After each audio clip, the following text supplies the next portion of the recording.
Bwana Yesu apewe sifa. Tunaendelea. Tunamshukuru sana huyu Yesu Kristo wa Nazareti, mwana wa Mungu aliye hai, simba wa kabila la Yuda, ambaye ndiye Alfa tena Omega, mwanzo tena mwisho, niko ambaye niko.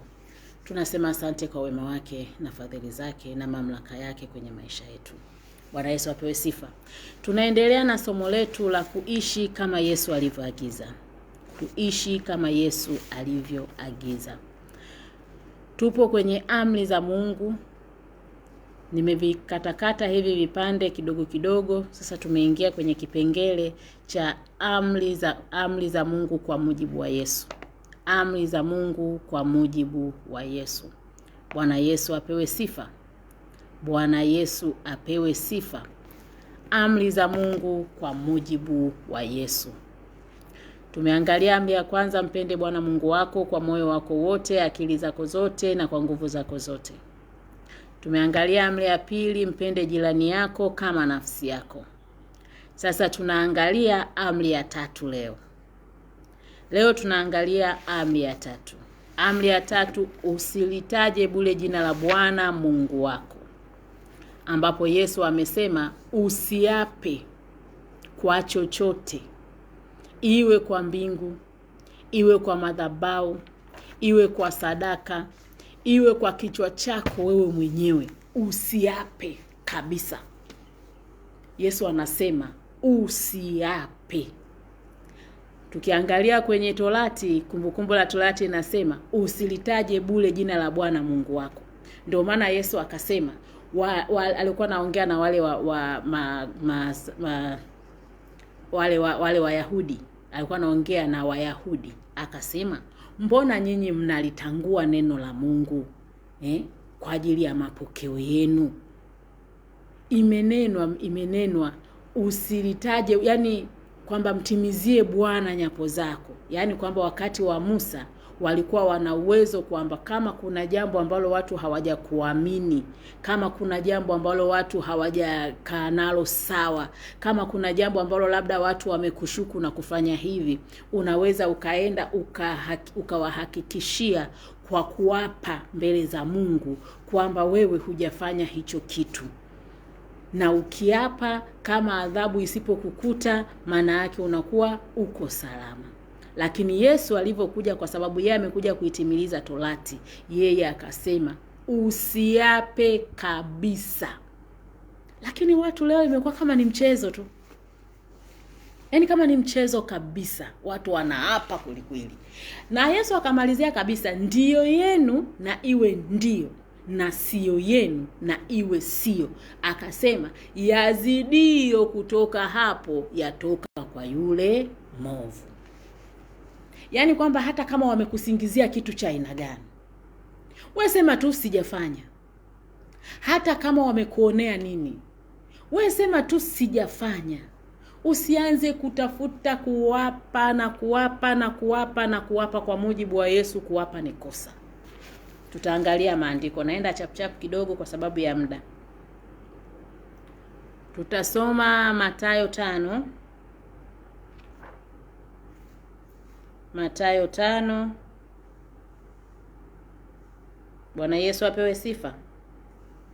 Mathayo 5:33 hadi 37. Mathayo 5:33 hadi 37. Neno la Mungu linasema, tena mmesikia watu wa kale walivyoambiwa usiape, ila mtimizie Bwana nyapo zako. Tena mmesikia watu wa kale walivyoambiwa usiape uongo, ila mtimizie Bwana nyapo zako. Tena mmesikia watu wa kale walivyoambiwa usiape uongo. Yaani kama ni kweli unaweza ukaapa, ila mtimizie Bwana nyapo zako. Watu wa kale hao. Yesu akasema kwenye mstari wa 34, lakini mimi nawaambia usiape kabisa. Yesu huyo. Hata kwa mbingu, kwa maana ndicho kiti cha enzi cha Mungu, wala kwa nchi, kwa maana ndio pa kuwekea miguu yake, wala kwa Yerusalemu, kwa maana ndio mji wa mfalme mkuu. Wala usiape kwa kichwa chako, maana huwezi kufanya unywele mmoja kuwa mweupe au mweusi. Akasema kwenye mstari wa 37, bali maneno yenu yawe ndio ndio, sio sio, kwa kuwa yazidio hayo yatoka kwa yule mwovu. Bwana Yesu apewe sifa. Yaani ukishaona tu una neno unaliongezea, mtu amekwambia umefanya hivi, ukamwambia sijafanya, akaendelea kuinsist kwamba umefanya, na wewe ukaanza kuwapa kabisa, mimi naapa kabisa sijafanya hiki, no, yazidio hayo yatoka kwa yule mwovu. Wewe sema tu sijafanya. Kama umefanya sema nimefanya. Basi usianze kuongeza vitu ambavyo vinatoka kwa yule mwovu. Ukianza kuwapa, lakini angalia saizi, kuwapa imekuwa ni sehemu kabisa ya maisha ya muamini. Maisha kabisa. Mtu yuko madhabahuni na anaongea madhabahuni na anaapa. Najiuliza kwani wanasomaga wenzangu Biblia ya aina ipi? Yaani najiuliza kwani Biblia ninayosomaga mimi na Biblia wanayosoma wenzangu, Biblia zinatofautiana? Yaani wanatafakari mambo mengi sana. Kwa sababu Yesu kaweka mambo wazi. Yaani katika mambo makubwa na hata katika mambo madogo. Yeye kasema nini anachokitaka. Hata kama wewe ukikiona ni kidogo, yeye mwenye mbingu yake ndo anataka ufanye hicho. Bwana Yesu apewe sifa. Yeye mwenye mbingu yake, yeye mwenye mbingu yake, yeye mwenye vigezo vyake ndo anataka ufanye hicho, hata kama ni kitu kidogo sana. Wewe fanya kama Yesu anavyotaka. Fanya kama Yesu anavyotaka ili uwe salama kwa faida yako binafsi. Bwana Yesu apewe sifa. Bwana Yesu atukuzwe. Fanya kama Yesu alivyoagiza.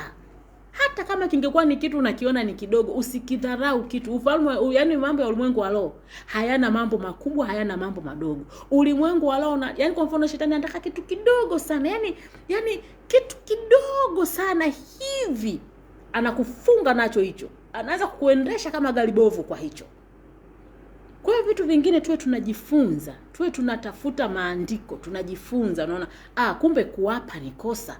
Kuwapa ni kosa kwa mujibu wa Yesu. Kuwapa ni kosa. Yaani kujieleza sana ili watu wakuamini baada ya kuwa wao umeshajieleza kwamba jamani hiki mimi sijafanya. Ukaanza kutafuta kuaminika sana, ukaanza kutafuta watu wakuelewe sana, mwisho wa siku sasa unatoka kwenye reli. Akikuelewa Mungu yatosha. Akikuelewa Mungu yatosha. Unajua hakuna kitu mimi wanafurahi kwenye maisha yangu au kwenye maisha kwa ujumla. Yaani mimi huwa najua hakuna shahidi mwaminifu kwenye maisha ya mwanadamu kama dhamiri. Dhamiri ya mwanadamu, moyo wa mwanadamu ni shahidi mwaminifu sana. Kwa mimi sina haja ya kuhangaika mtu anielewe, aniamini, anifanyaje. Sina muda huo. Sina muda huo. Nilishavuka huko kitambo sana. Huo ni utoto sana kwenye ulimwengu wa roho. Yaani ulimwengu wa roho kutaka mtu akuelewe ni utoto sana. Ni utoto sana. Kwa sababu utatoka kwenye reli. Utatoka kwenye reli. Mtu anaweza katoka tu huko, adui amemtumia, amekuja ametunga maneno yake ya uongo, ametunga hivi na kuchafua, anafanya vile. Sasa na wewe kwa kukosa hekima, au kwa kuwa mchanga kiroho, unaanza kubishana na yule mtu, unapoteza muda. Kwa sababu kadri unavyoanza kubishana na yule mtu, kadri unavyoendelea kujieleza huku unaapa kabisa mimi sijafanya hiki, unaapa kabisa sijafanya hiki, adui anaandaa lingine. Anakuja na lingine. Yaani mwisho wa siku unatoka kwenye reli yani. Utaanza kuconcentrate na vitu ambavyo ni nonsense. Mtu ameongea hivi, nyamaza kimya. Alafu mimi ndo unapenda zaidi hiyo. Na nyamaza kimya. Basi. Kwani Mungu sana anajua na alikuwepo, anajua sijafanya, yatosha. Yatosha. Mimi akijua Mungu yatosha. Wewe mwanadamu utajua tu, time will tell. Yaani muda huwa unaongea sana. Muda huwa unaongea. Usihangaike kujieleza sana mpaka unamkosea Mungu. Unaapa, unafanya vitu ambavyo havieleweki mpaka unamkosea Mungu. Chana nayo. Chana nayo kabisa. Bwana Yesu apewe sifa. Bwana Yesu atukuzwe. Bwana Yesu ahimidiwe milele. Chana nayo, chana na kuwapa hapa, chana nayo. Hayana maana hayo. Wewe ukimwambia mtu nimefanya, hajaelewa, chana naye. Mungu sanaona.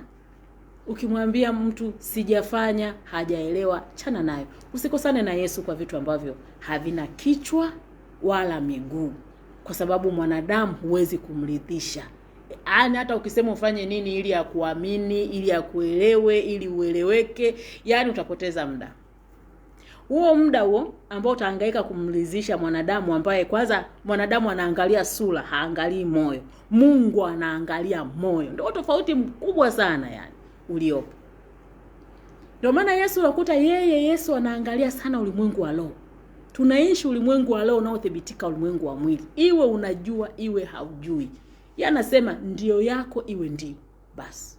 Na sio yako iwe sio, basi. Yaani yazidio yoyote yanayozidi hapo yatoka kwa yule mwovu. Bwana Yesu apewe sifa. Kwa hiyo amri ya 4, usiape kabisa. Usiape kabisa. Hata kama hilo jambo ni la kweli, usiape. Mwenye mbingu yake amesema usiape kabisa. Mwenye mbingu yake amesema usiape kabisa. Unajua hichi inaweza kuonekana kama ni kitu kidogo, lakini ngoja nikupe mfano. Kila kitu kina utaratibu wake. Kwa mfano, umeenda kwenye nyumba ya mtu. Utaratibu wake, watu hawaingii na viatu. Viatu wanaviweka nje. Haijalishi nyumba ni safi au ni chafu. Yeye huo ndio utaratibu wake. Kwamba viatu ndani marufuku, viatu ni nje. Wao katoka huko kwa sababu viatu vyenyewe mbona havina shida, mimi kwanza nimenunua viatu vipya. Viatu vipya ndo nimetoka navyo dukani, nimevitoa kwenye karatasi sasa hivi.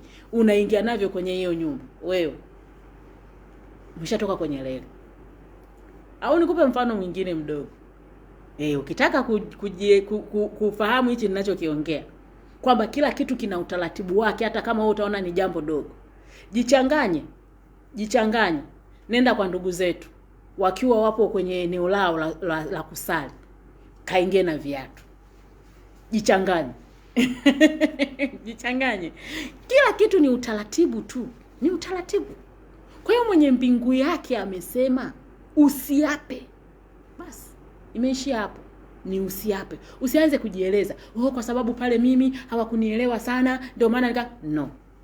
Usiape. Bwana Yesu apewe sifa. Bwana Yesu atukuzwe. Kulingana na muda tutaingia tena kwenye amri nyingine ya 4. Amri ya 4. Amri ya kwanza, mpende Bwana Mungu wako kwa moyo wako wote, akili zako zote na kwa nguvu zako zote. Ambapo tukaona kwenye Kumbukumbu la Torati